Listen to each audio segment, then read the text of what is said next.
So welcome everyone. Thanks for joining us today. We're really thrilled because we have here today Dr. Melissa Winchell. And I met Melissa, a few months ago actually, yeah, in the fall. She sat on a panel and talked about resilience. And I just always, your presentation really stuck with me because I really felt that you nailed it in terms of being able to talk about getting through hard times and how you keep it all together. So anyway, welcome everyone. I'm Carrie Mahoney and I'm from the Arc of Massachusetts. I am going to be your host for today's session. Melissa also, she has an impressive resume in terms of is a professor at Bridgewater State University and works and teaches a lot around diversity.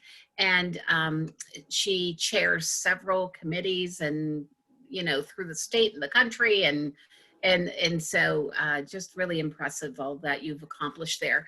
But, what brings her here today is she also is a parent. And, her daughter has a diagnosis of both Down syndrome and autism. And so Melissa's going to really kind of share with us today some of the lessons learned that she has had throughout the pandemic. Sometimes when life gives you lots of lemons, you have to kind of figure it out. So I think Melissa's going to be sharing her story and sharing how she got through it. So before we get going, just want to make sure everybody can hear us. June says her video keeps going on and off, so she'll just leave it off. That's okay. No problems, June. I'm glad you can hear us. How about if you are a parent, can you raise your hand? You can just raise it in the chat. All right, great. Okay, and how about if you are a professional? Any professionals on the... All right. And how about if you have both hats? You wear both hats. You're both a parent and a professional. That's a pretty common denominator. Yes, thank you. Okay, good.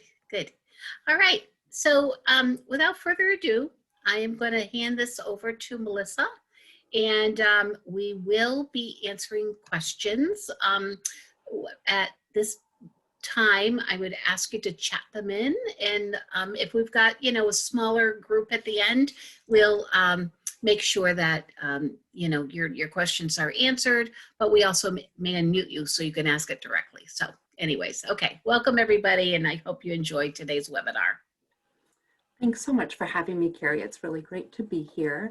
So I'm Melissa Winchell, as Carrie said. My pronouns are she, her, and for those of you who might be in need of a visual description, I'm wearing a black sweater today and a teal scarf, short blonde hair. I'm standing in my attic office, so you'll have to excuse the angled ceiling behind me, but it's really good to be with you all. We're going to operate today from something that I have found to be true, not just of myself, but of most special needs families I know, which is that special needs parents and caregivers are super resilient.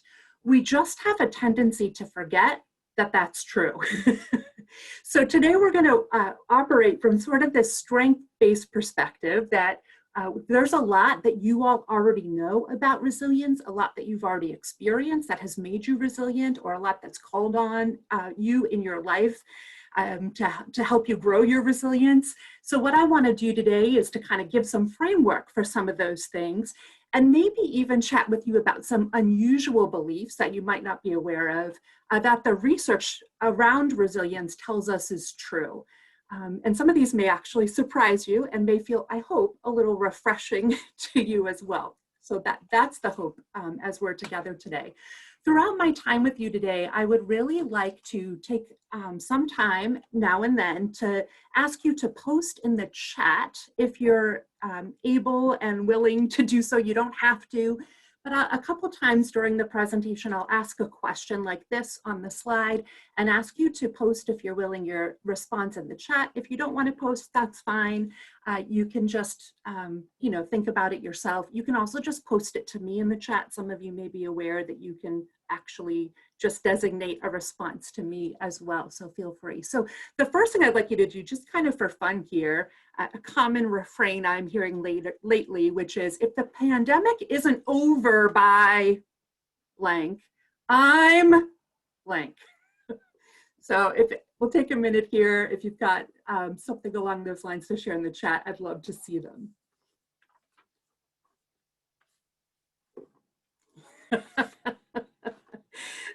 Thanks, Paul. Couldn't agree more. I keep telling my spouse, if you wake up one morning and I'm not here, look at Logan Airport. I'm out. Yeah. I think a lot of us are hoping, right, especially with the vaccinations for summer or fall, like hoping that things kind of get back to normal a little bit. Interesting. Great. All right, you can keep posting there if you'd like. I want to start today by just telling you a little bit about myself. I'm not going to talk today as a professional, except that I've read a lot of research around resilience, but I've done that because I've needed it myself in my personal life as a mom to children with special needs. So I want to start by introducing you a little bit to my family, most of all. So what you're seeing on the screen here on the upper left, that's me kind of in the background against the wall there with my knee up with a bunch of my students at Bridgewater State. So as Carrie mentioned, I am a professor of secondary education. All of my students want to be teachers in middle and high schools. I always tell them that we share this strange love of teenagers. Something's wrong with us. But that's what I do in my professional life. But my personal life, I've got 3 children with special needs. And one of the things that's been fascinating to me about my life is how connected these 2 arenas of my life are. So between my 3 children, we've had almost 20 surgeries between my 3 kids, including open heart surgery, which I know many of you, if you've got kiddos with Down syndrome or know people with Down syndrome, very common, and a bone marrow transplant as well. There's also a bunch of diagnoses my children share. So to protect their privacy, I'm just going to list a bunch of them without identifying which ones belong to which children. Trauma, depression, anxiety, OCD, Down syndrome, ASD, reactive attachment disorder, or RAD, an unspecified intellectual disability, ADHD, oppositional defiance disorder, learning disabilities, and selective mutism. So as a family, we've been through quite a lot, as you can gather. And it's been very interesting for me as somebody who studies education to then have all this personal experience with disabilities and with learning differences and with special education as well. It's also, I think, important for you to know that I identify myself as disabled. I have both depression and generalized anxiety disorder, and especially when I'm sharing from my personal life, I want to be clear about that for 2 reasons. One, we need to get rid of the stigma around mental illness, and I think the best way to do that is just to keep talking about it and putting it out there, but also because I want to encourage you today that if you find yourself struggling with mental illness in some way, there is help available and you should get it and not be ashamed of doing so. If you had diabetes, you would go and get the medication you need for diabetes, and the same is true of mental health issues as well. I also have a couple chronic illnesses, and one of them results in sometimes extended periods of fatigue, and I'm in constant daily physical pain. I'm always in pain. So I share that with you just to share a little bit about myself and my experience. So because of a lot of the things that have happened to me and to my family, I've done a lot of work around grief and suffering. Internal work myself, reading. I'm a reader, as you could probably guess, as a professor. One of the probably biggest things we've been through as a family is that we have a broken adoption in our family. So we have a child who is alive in the world somewhere, but we don't know where. And so a lot of these things in our life have kind of had me thinking throughout the years about how my life has turned out as totally other than what I expected it to be. We've had to move, I had to relaunch my whole life, my whole career. So from the outside, I'm sure everybody's like, wow, she's so impressive and she's, you know, Dr. So-and-so, whatever. But to me, this is not the way I intended my life to go. So the fact that I was able to land somewhere and, you know, find a path forward, that's something that I did out of the throes of depression and suffering, not because I'm like, you know, this superstar person who had this plan and was able to follow it to a T. I've not been my experience of life.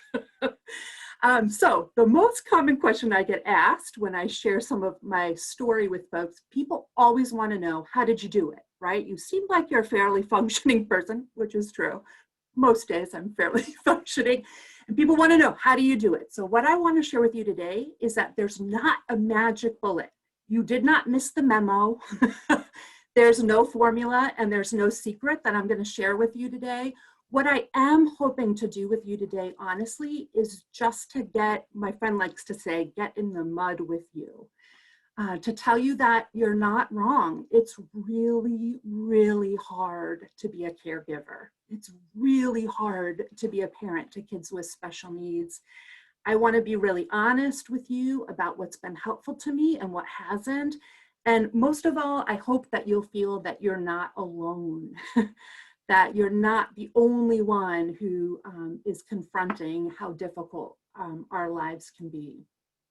So during our time together today, what I'd like to do is to share 5 thoughts with you. These all come from some of the research around resilience, around how can you keep it together. So the first thought that I want to share with you is super counterintuitive. And what I'm going to suggest to you is that you should get rid of optimism. I'll clarify that in a moment. And understand that sometimes negativity helps.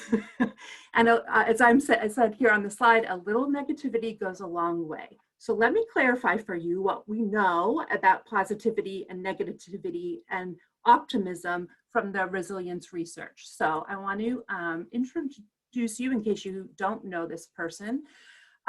If you haven't read Viktor Frankl's book, Man's Search for Meaning, and you're a reader, I highly recommend it. Truly one of the most transformative books I've ever read. And I've read a lot of books. The last part of it you might not like so much. It gets a lot into psychology, but the first part is amazing. So who's Viktor Frankl? Viktor Frankl is an Austrian psychiatrist and philosopher. In 1942, he and his family were arrested in Austria and sent to concentration camps.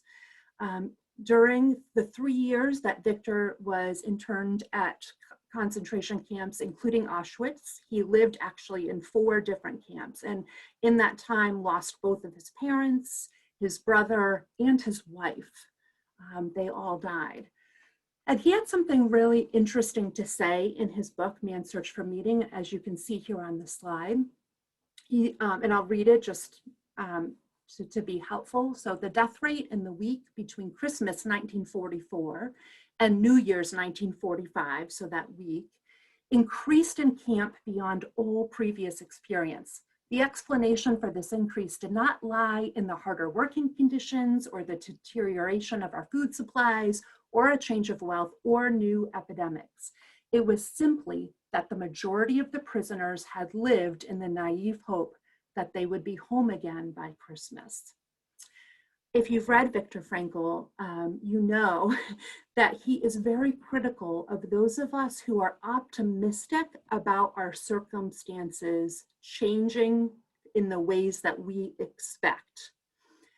What we know for sure, and what the research reemphasizes to us, is that life constantly changes for better or for worse, and that almost nothing we do controls so many of those changes, and maybe even the majority of those changes. There are no timelines, right? There's no timelines, as we all know, for our children and their development. There are no timelines for our family's milestones or what's going to happen next week or month, or for the pandemic we find ourselves in right now. And truly, we can cause our own death, metaphorically, mentally, physically, by believing that things have to change by a certain date and demanding that life conform to our expectation. I say this from experience. Whenever I've kind of doubled down on my life and said, well, I just need it to go this way or I'm not gonna make it, I find myself at the bottom of the pit of my depression. And it takes me a long time to pick myself up. After doing that a few times, I've learned to approach life differently and with a different sort of optimism. I'm going to call that optimism delusion, but I mean it in a good way. So I'll talk to you a little bit about who Admiral Stockdale is in a minute, but let me read his quote to you first. He says, "You must never confuse faith that you will prevail in the end, which you can never afford to lose, with the discipline to confront the most brutal facts of your current reality, whatever they might be." So let me just read that first part again. Don't confuse faith that you will prevail in the end. So if you are not familiar with James Stockdale, he was a prisoner of war during the Vietnam conflict for 7 years. He was tortured, brutally beaten, denied medical treatment, put in solitary confinement. I should say he was a US naval officer and the most senior naval officer to be held captive during the Vietnam War. And what he's talking about here has come to be known as the Stockdale paradox, which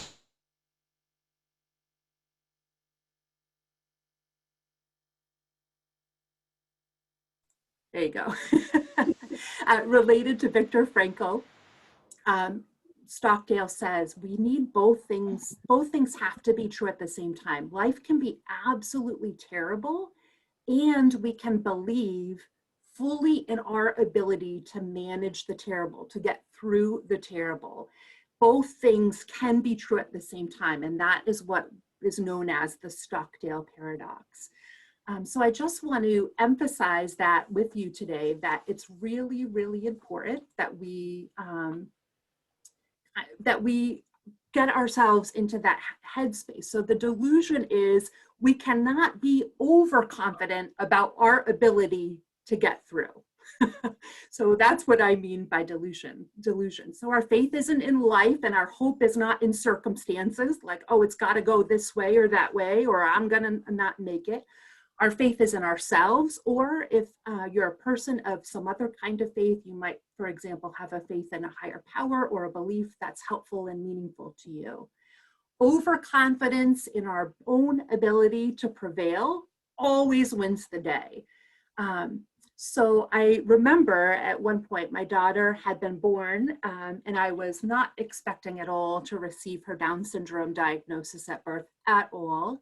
And as you can imagine, was pretty sad about it, really having a very, very hard time kind of like finding my way forward. And I was walking with a friend of mine and pushing my daughter in the stroller, maybe 2 months or so after my daughter was born. And she said, I was crying, like in public, well, taking a walk, just weeping and weeping. And this friend said to me, Melissa, you know the only way forward is through. And I was so pissed off at her. I got so mad. And I said to her, but I don't want to go through. Don't make me go through. Who said I wanted to go through this? I was like, you know, yelling and crying. And she looked at me and she said, but you can go through. And I remember that conversation as sort of, I mean, it didn't solve my mental illness, right? I still take medication for that. But it did start to give me a perspective that I needed, like, okay, I'm not going to have a choice about my circumstance. I'm here now in this thing, whatever this is, and I have to go through it. It's not like, unfortunately, I can just go to Logan and take off without my family. I mean, I guess I could, but that's not going to happen. So that has been really essential to my own beliefs. So if you're going to be deluded about anything, don't be deluded about things changing or things suddenly magically working out. Be deluded about how strong you are to get through it. So I'm going to ask you to go back to your first thoughts about the pandemic and you needing it to end. And again, I invite you to post in the chat here if you'd like. Sentences, I don't know when the pandemic will end, which is the truth, right? But let's say something we know about our own strength. Thank you so much, June. I'm going to survive. What else do we have? I'd love that. Thank you so much.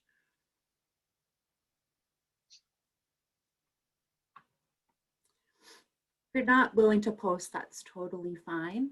What I'd encourage you to do is to think of a word to describe yourself, and just write it down somewhere and take some time now every day. Take a few seconds to tell yourself, like, one of my favorite words is courage. I don't know why, I just love the word courage.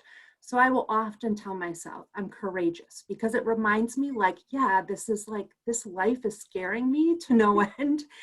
My fear is out of control, my anxiety is out of control, but I'm courageous. I can kind of get through. So I love these, love it. Take it day by day. That's right. Awesome. Encourage you to stay with those thoughts, and to stay with your own perception of strength. All right, number 2, foster flexibility. So bend, don't break. Let me explain. I don't know what you know about palm trees. I'm sure you're like, where are we going with this? Palm trees are, according to this article, I just love this quote, aerodynamic marvels. Palm trees are specifically designed to withstand a hurricane. And often, if you think about hurricanes, maybe you've seen on TV, they happen in, like, I'm imagining the Caribbean, right, where we see them often. And you see these trees like bending, sometimes almost like all the way over.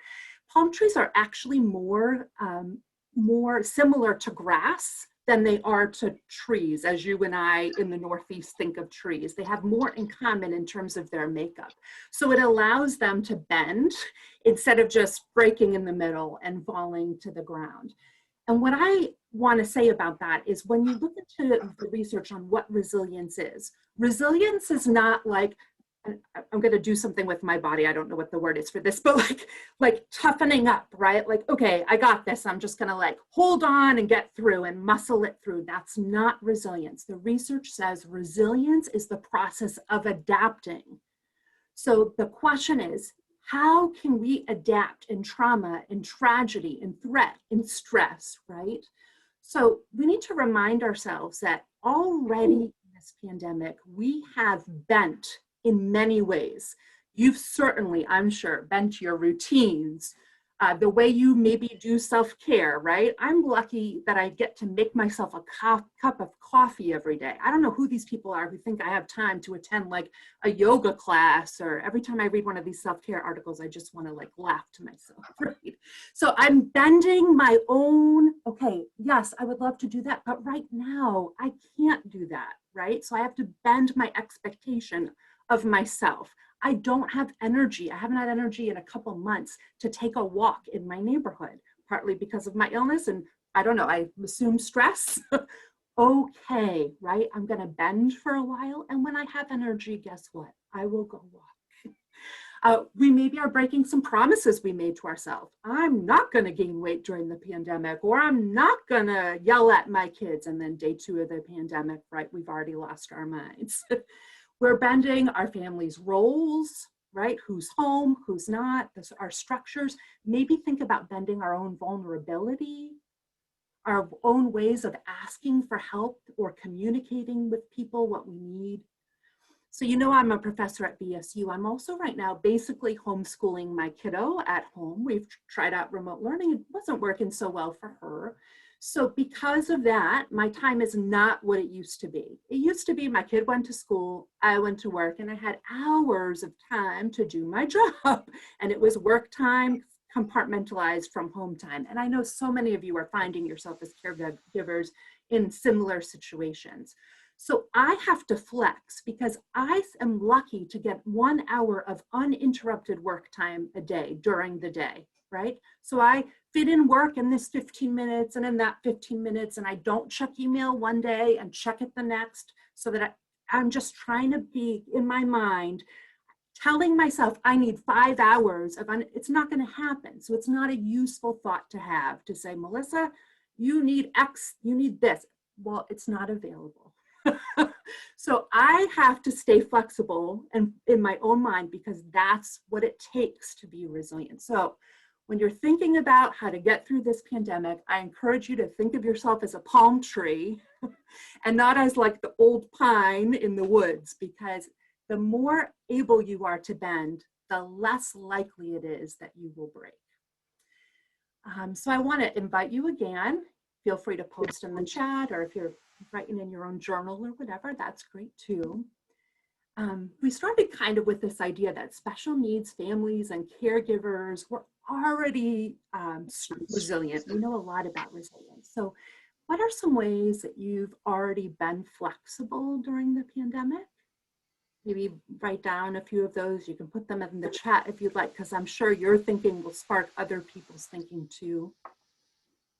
And I think it's important that we take stock of what we're already doing well. You're already doing this. You're already bending. Congratulations, you. Good for you, right? Let it go, right? Like, it's not going to look like it looked before, and that's okay. And then what's one way that you might need to bend next? One thing that I really have a hard time with is asking for help. So I'm really learning, as you can probably tell, I'm a independent, do it myself kind of person. So I'm really learning in my relationship with my spouse at home, I need to be able to start a sentence with, I need, and feel vulnerable enough to say, I need a nap for 15 minutes, right? I need you to take over cooking dinner. I need whatever it is, right? I need a timeout because I'm gonna lose it. So yeah, think about both how you've already been flexible and then what might sort of the next phase of flexibility be for you. And also, I just wanna take a pause here and remind yourself, be proud of how flexible you've been during this time, right? You have made extraordinary accommodation for the people you're caring for. Take a minute to take that in, everything you've changed and all the ways that you've adapted.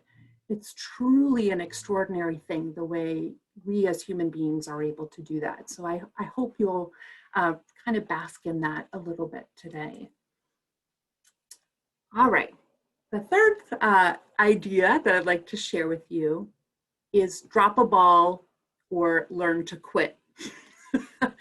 I'm sure I don't strike you as a quitter, but I would like to say we've all quit things before. My parents, I don't know why I think like a lot of parents, thought that piano lessons were a great idea for their children, right? And I don't remember, I was in this thing for years and I was like, I just can't. So I quit piano, right? We've all quit something. We're all quitters. Congrats, welcome to the club of quitters. And think too about what you've quit since the pandemic began. So for me, we do one of the expectations of being a full-time professor at a university is that we join committees. It's exactly like what it sounds. It's that stereotype of a bunch of academics sitting in a room and talking about nothing and wasting a lot of time. It's exactly that. So one of the things I did when the pandemic started is I just resigned committee after committee. And I thought, well, if that affects my tenure, so be it. But I can't, right? I don't have that much time anymore. So I'm gonna have to prioritize when I'm working, what I'm working on. I just recently sent an email to the CPAC that I run to say, look, we're gonna have to take a break. I can't keep scheduling events and doing all the promo and the PR because my board is unable to help me right now with that, and I can't keep doing it alone. I've been doing it alone for a few months now, and I just can't keep moving forward like that. So it's okay to quit, and as you see from the quote here on the screen, actually, quitting unattainable goals is super healthy. That's what the research tells us. I think my problem is, and it's probably the problem of many of us, we tell ourselves the goals are attainable, and then we overexert ourselves trying to attain them, instead of just realizing, look, you know what the truth is? I don't have the energy for that goal right now.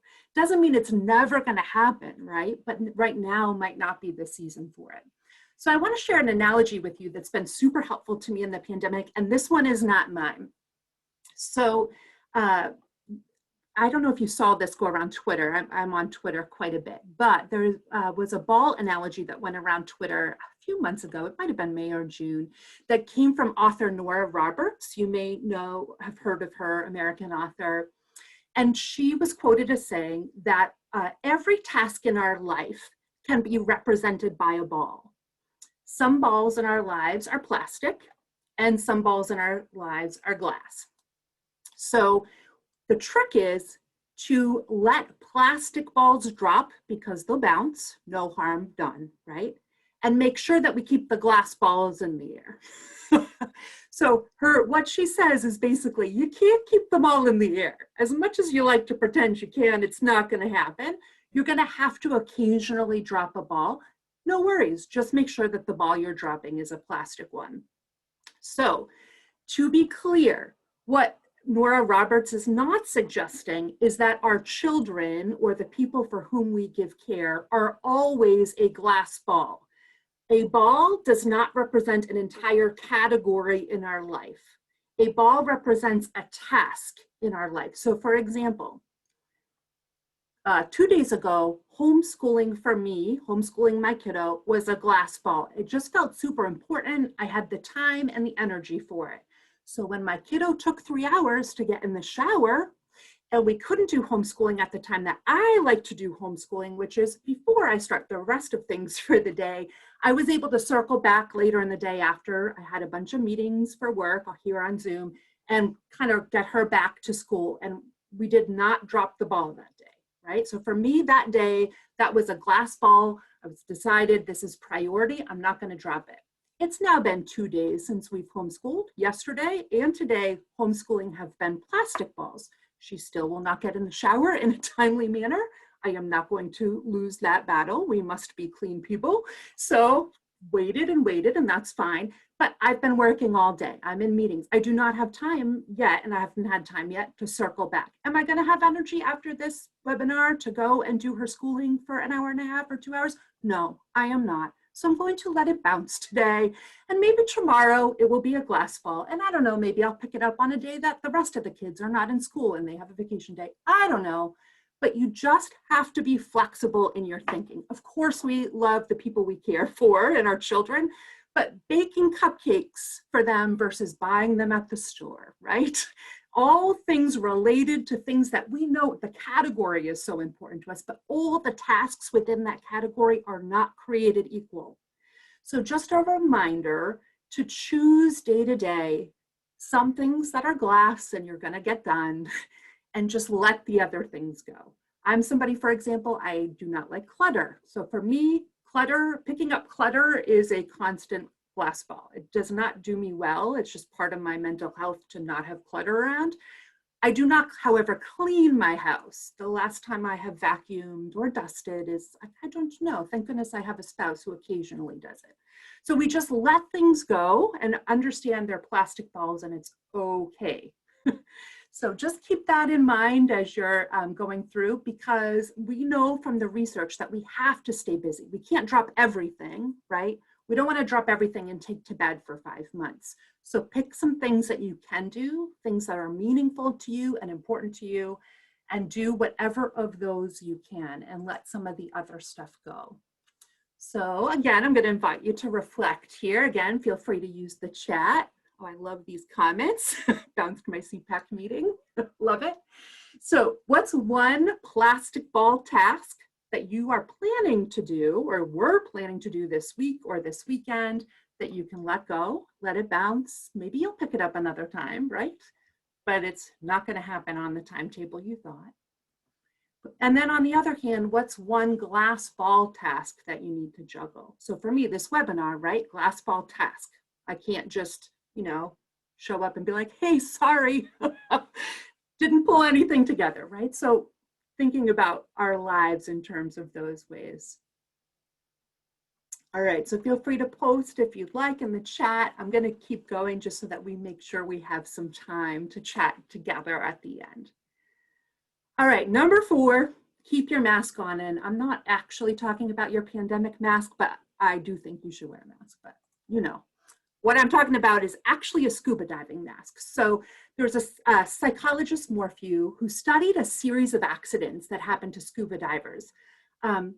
When they find a dead scuba diver, obviously people kind of study like what happened, et cetera. And what this person found is that often there were scuba divers who died. Their tanks still had plenty of oxygen in them, and their regulators, which is like the whole thing that you put in your mouth and connects to the tank, their regulators were perfectly functioning. So there was no reason why these scuba divers should not have been able to breathe underwater and save themselves, right? They just were kind of perplexed by this. So what they found out, Morphew and their team found out for a long time, and it did take them quite a while to figure out what was going on, that certain people actually suffer an intense feeling of suffocation when their mouths are covered. For example, when they have a regulator in their mouth for scuba diving. So that led some scuba divers to uncover their mouth and nose underwater. So when they started to panic, they took their masks off and disconnected themselves from their life source. And the victims basically, went by their emotions, their panic, their emotional response, but it was the wrong response in those circumstances, right? In scuba diving, following that emotional panic and throwing your mask off is not, or your regulator off is not a great idea. And it makes sense, right? Like, what's more natural than to try to clear your mouth when you feel like you're having trouble breathing, right? It makes sense, I think, to many of us. So what we can learn, I think, from that study, and one of the things that the researchers took out of that study, is that rash decisions rarely help us. I've learned over the years not to make big decisions during times of real turmoil. My spouse actually doesn't let me ask him any questions after 10 o'clock at night, because the world always seems darker and terrible to me after 10 p.m. I don't know what it is. My whole body and mind start to shut down. I'm not allowed to have any serious conversations after 10 p.m. And what we know about resilient people is resilient people can acknowledge that things are difficult, but they find a way to keep calm, to use their brains, to evaluate what's going on, to make a plan, and to act. In other words, resilient people learn to manage their emotions. I'm not a scuba diver. The thought actually terrifies me because I'm claustrophobic, even though I'm a swimmer, go figure. However, I do have this one weird esophagus disease and had a very similar experience where, long story, but because of my esophagus disease a couple of years ago, I was sitting in the parking lot outside of my daughter's school about to go in for an IEP meeting. And my esophagus basically closes shut at random times. And I thought it had passed. So I was like waiting out the pain. It's very painful, but it usually opens up eventually. So I'm just sitting in the car waiting, and I thought it had passed. So I took a little sip of water. Well, it hadn't passed. So the water couldn't go down. It came back up my esophagus, and it surprised me. So I, in surprise, and breathed the water into my lungs and couldn't clear them. So I literally sounded like a drowning person. I was making gurgling and gargling noises, and I could not breathe. I couldn't get air in or out. I couldn't clear. So I did the right thing, it turns out. I thought to myself, I think I might die. Like, literally, this could happen. So I shouldn't do that alone in my car. So what I did was I opened my car door, grabbed my phone, and took off running for my daughter's school building, thinking, if I could just get in the doors and make the choking sign, someone will figure out, hopefully, that they need to do something to help me, and maybe I'll be all right. But I don't want to die alone, right? When I could have maybe asked for help. That actually, according to the research, is the sign of a resilient person. And I will say, I'm a panicker. So how this, in other situations, I'm a panicker, but I think we need to not downplay our ability in really dire circumstances to think and to make a good decision. And by the way, when I was running to the school, the water dislodged somehow, and I threw up all over the parking lot, went back to the car, took a breath so I didn't look like a total lunatic. No one had seen me, and then walked into the IEP meeting like nothing happened, and never told a soul. But I wanted to cry from the beginning. I always cry at IEP meetings, but from the beginning, that was pretty extreme. So what makes sense in our usual lives, this is my point, what makes sense in our usual lives does not always make sense during trauma or stress or grief. So drinking water makes sense normally, right? You feel something there, you drink water, of course. No, I've learned now, whenever I have that, and I've had it always at very inopportune times where my esophagus closes, I just don't drink. I just wait and wait for it to pass. So we have to sometimes, again, change our minds about how to regulate ourselves under a lot of duress. So my message today is keep your mask on. Manage your emotions, right? We know emotions are controlled by our thinking. So we don't have to believe what we think. And I cannot emphasize this enough. This was groundbreaking to me as someone who has mental illness. Your brain lies to you on the regular. It's like, at least mine does. Maybe you have a lovely brain. My brain is like crazy up there. And it's constantly telling me things that are not true, like I'm not going to make it, right? I can't do this one more time. You know, I can't clean, my daughter's still potty training. If I have to clean up the beep off the floor one more time, right? I just, that's it. I'm going to lose it and quit the whole family, right? Your brain is constantly telling you things that are not true. And guess what? You don't have to believe your brain. So instead, let's tell ourselves, you know, we are going to make it. Sometimes we can't confront our thinking right in the moment because our thoughts are so powerful, right? And they come with really well ingrained emotional responses. We're going to talk about that as we talk about the fifth piece of research. But think about how you usually deal with your emotions. I know some of us are stuffers, right? We kind of put them down. I think this is definitely me. I put my emotions down a lot of the times.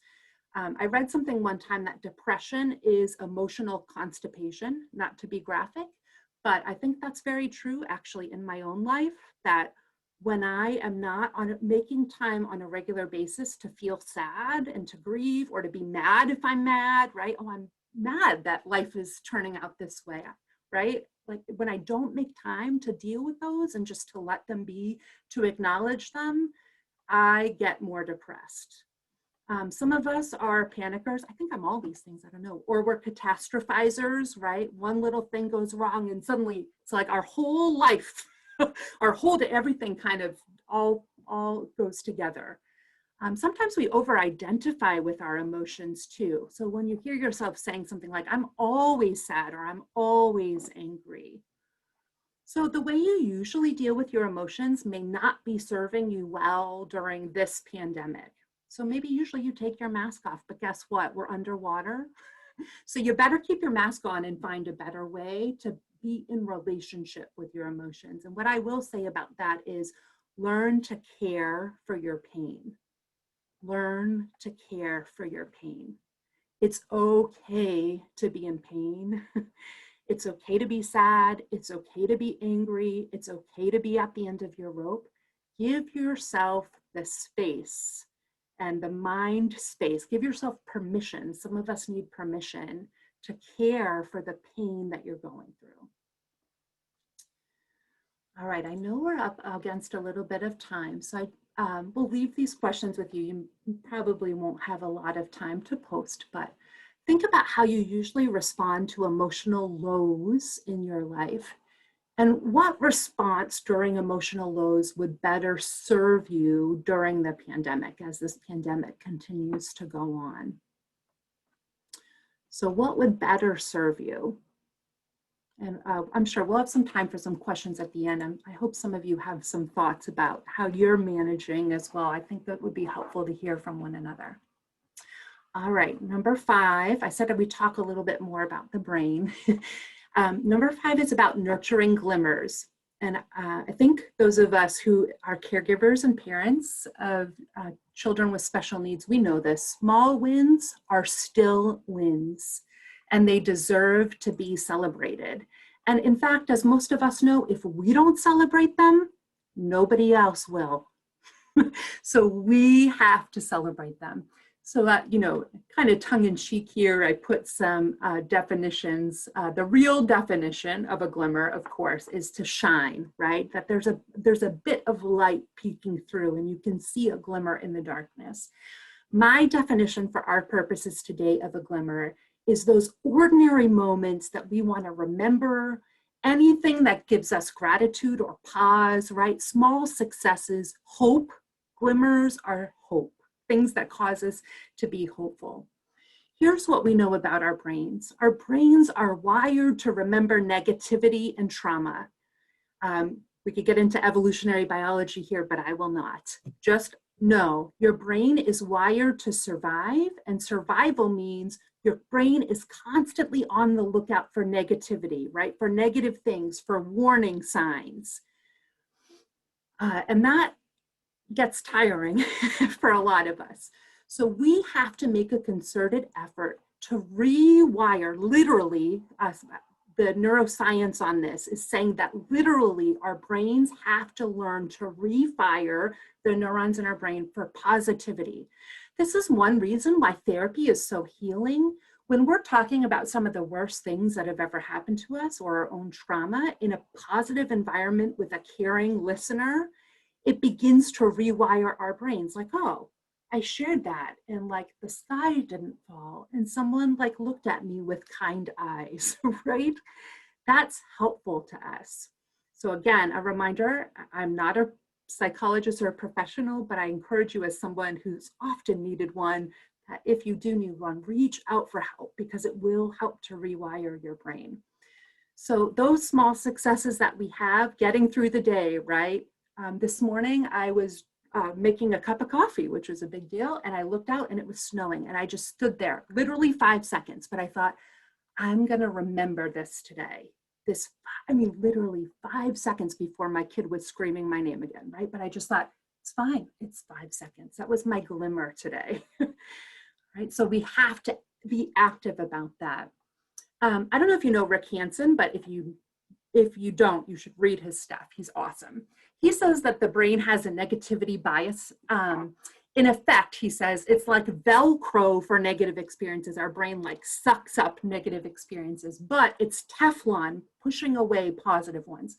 The unfair and unfortunate result is that negative experiences get captured in emotional memory instead of positive ones, gradually darkening your outlook, mood, and sense of self. To overcome our brain's negativity bias, make your brain like Velcro for the good stuff of daily life. One of the ways we've done this in my family is we have a glimmer jar. That is literally a picture of my family's glimmer jar. And we have a cool tradition, so I'll just share it with you, and then we'll wrap up here. Throughout the year, we write on small pieces of paper glimmers, good things that happen, things like, hey, I watched the snowfall this morning, right? Or my kiddo learned to do X and Y today, right? Anything. We write them down and we put them in the glimmer jar. And it's our tradition. We've been doing this now, I think, for like 7 or 8 years. I'm not sure. On New Year's Eve, we take all the glimmers out of the jar and we read them. We put them in chronological order just because we're nerdy like that. Doesn't matter. And we read them together as a family at the dinner table on New Year's Eve. And it's such a cool way. Like, you think in your brain, oh my God, this has been like the worst year of my life, right? And then you read these glimmers and then your brain starts to think, oh, I had totally forgotten about that beautiful moment we had, right? Or that when my kids said that to me, right? So again, just finding concrete ways to rewire your brain and to pay attention to glimmers. If you have any glimmers to share in the chat, I love to hear them, whether you had a glimmer today or this week, or even in the pandemic. One of mine is my kiddo got a special needs tricycle, and watching her bike through the neighborhood this summer was like, I don't know, it was like a song. I don't know how to explain it. It was magic. And honestly, I would have forgotten that happened, except we wrote it in our glimmer jar. So we just read it a month ago. And then think about, how can you nurture glimmers in the year to come? Maybe it's just taking a moment with your coffee, right? And looking out the window. And when you're doing that, telling your brain, this is good, right? Life right now is not bothersome. So take that time to use those moments to rewire your own thinking. So these are the 5 things we talked about today. I will be emailing the PDF of the presentation to the ARC so that they can share this with you, and the session's being recorded too. Not that you want to rewatch it, but at least you'll have them. I've put a couple resources in here for you, and when you get the PDF, you'll see that these are actually hyperlinks. So maybe you'll find a couple resources here to be helpful to you. So I will share those as well. And this is my contact information. Feel free to reach out if you have any follow-up questions. But what I'd love to do is just to find out what thoughts or questions you have or would like to share with the remaining time that we have together today. So, Melissa, that was great. Thank you. We're getting lots of info in the chat and how a few people have said that today's webinar was their glimmer. Oh, yeah. So I thought that was pretty neat. Thank you all. That's kind. Thank you very much. Mine too.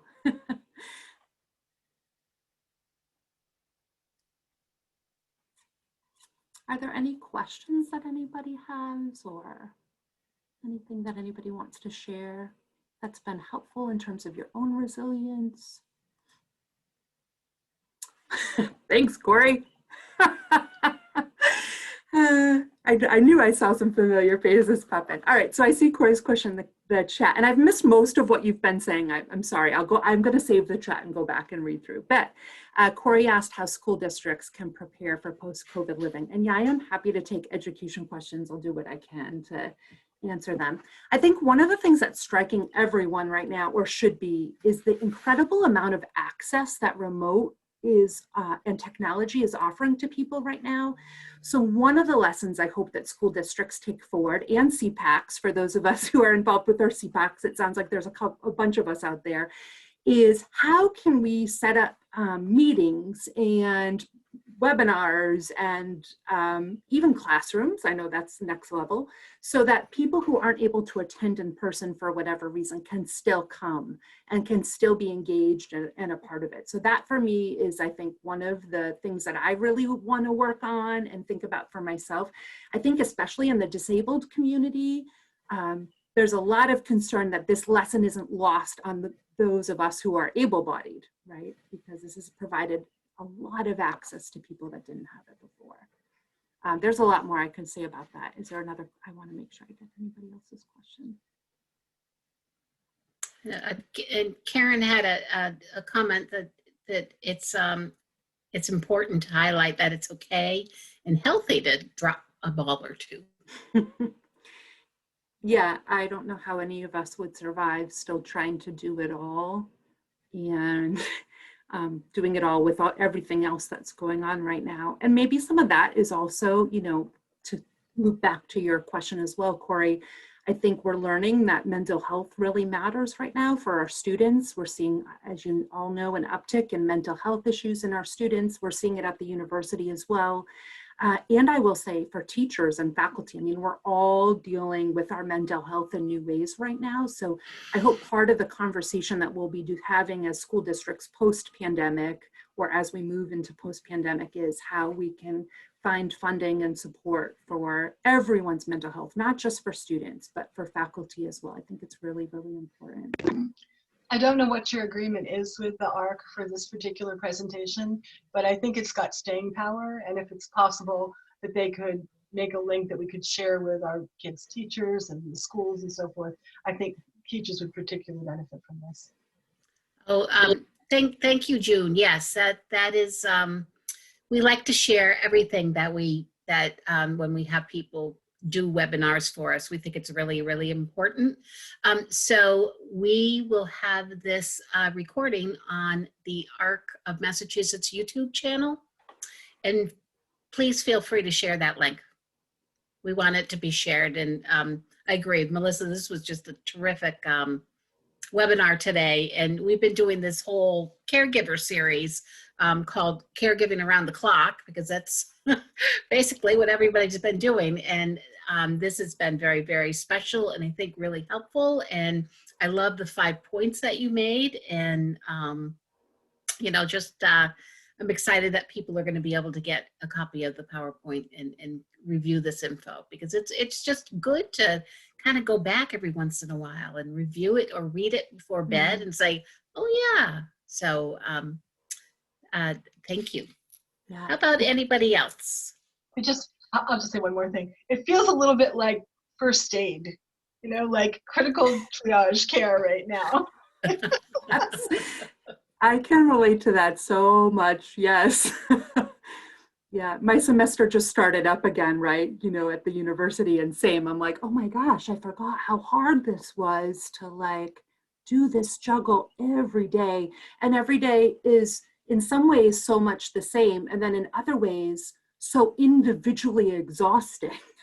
Like you know, it's like, oh, this day feels like yesterday, except, you know, yesterday there was this other hard thing. And then today there's this new hard thing. And oh, it just like piles on. Yeah, so I'm feeling you. It's honestly, it's helped me to put this presentation together. You know how like we forget what we know, right? We all do it. We all just get stuck. So, me too. I'm also going to be presenting this again, actually. So Bridgewater State is putting together a family series. I'll see if I can grab the link for you. I know I posted it to my Facebook and my Twitter this morning. And they asked me to do this presentation for them as well. And it's free. It's you're welcome to share it with your CPACs. I'm going to put it in the chat. You're welcome to share it with your CPACs because a bunch of faculty at BSU were offering, and we're all from the College of Education, we're offering almost every Wednesday night from now until like the beginning of April, a free webinar. So I'll be offering mine on March 31st, and it'll be this same presentation. So feel free to invite folks or share. It's a resource we want to circulate widely because, to your point, June, a lot of triage we all need. Well, thank you. Hi, Melissa. Yes. This is Noreen Curran. Hi, Noreen. Can you hear me? Yes, I can. Yes, go ahead. Okay. I'm actually driving to the Cape. That's one way that I build my resilience. I've been a parent of a daughter with Down syndrome many, many, many years, and I've been a special education advocate for as many years as she's been alive, which is many, many years. And these are very difficult times with COVID and trying to get compensatory services from the schools. But anyway, I really appreciated your honesty about what you personally deal with, both mentally and physically. Can you it was very, very interesting. Can you just summarize the 5 points, just the topics, just so I have them clearly in my head? Oh yeah, sure, I can do that. And Okay. hopefully you'll be able to look through the PDF too, so you'll have them. You don't have to, you know, you're not trying to write down during while you're driving. Okay. No, I wouldn't try that. Yeah, so the first one was to get rid of being optimistic about events in life or needing life to go our way, right? And instead be overly optimistic about our own ability to get through any event that comes our way. So that was the first one. The second one was stay flexible, right? We talked about the pumping and bending, not breaking. The third one was to drop plastic balls. In other words, quit things that can be quit. The fourth one was to keep your mask on. So regulate your emotions, right? Don't panic. Learn to kind of regulate and be with and care for your own emotions, your own pain. And the fifth one was to nurture glimmers, to celebrate small wins and moments. Right. These are the times of many small glimmers. They're all very small. Not big accomplishments, I think, small glimmers. We need to be happy with that. But thank you very much. I'm going to let my colleagues know about this presentation as well. Oh, good. Thank you. Of course. Thanks for coming. I love what you said there. Sometimes the glimmers are so tiny. I don't know about you, but I'm not finding any big wins lately. They're just not there. So we have to, I think, look for small. Yeah. I think there's a big one. I think there's one big one. If you go to look the websites for where they're doing vaccinations, and you see that they disappear in a matter of minutes, this is a big glimmer because it means that we're moving as a community closer toward the goal. I think that's just huge. Yeah, good point. I love that. Yeah, and hopefully it sounds like more vaccinations are on the way. I heard they're going to open up a bunch of CVS sites very soon, so that's all good news. All good news. And just if anybody wanted to get on the ARC website, We're encouraging letters to the governor, Governor Baker, to make sure that all family caregivers are put as prioritization for vaccines. So we really want to kind of push that through, because caregivers, you guys you're essential. And so you need to be healthy for your kids there. So you need to be a priority. Leona, I just saw your question, and Carrie, maybe you know better, but Leona had a question about if there are virtual groups for young women with autism. Yes, actually, I was chatting a couple of suggestions. Oh, good. And if anybody has any particular questions, please feel free to email me. I'm Mahoney, MAHONEY, @arcmass.org. Happy to answer any questions, and I can give you some more information on groups. Great, thanks. Yeah, I mean, that's another little glimmer. There's actually, I'll share 2 glimmers I've seen as a professional. I've seen that, you know, people with disabilities who have never been offered technology before, because there wasn't that expectation that they could do it, are shining, you know. And the other glimmer is that, you know, a virtual world isn't a bad world. And how can we leverage, not that we have to get rid of in person, but how can we integrate some of this virtual learning and virtual groups and that sort of thing into people's lives, because it works for some people, and the balance is kind of nice. And I've run a lot of parent educational workshops over the years, and I mean, how many can you go to? But It's true. and and eat dinner and do all you have to do. So, but what a wonderful thing is that people can access things virtually, and things are recorded, so you can go back and you dropped that ball, you couldn't attend today, no biggie. It's on the it's up recorded. Do it when you can. So anyways, those are my 2 glimmers. Melissa, can I add a glimmer? Sure. So, welcome. My name is Cormac Lizik. I'm the Director of Student Services over in the Foxborough Public Schools.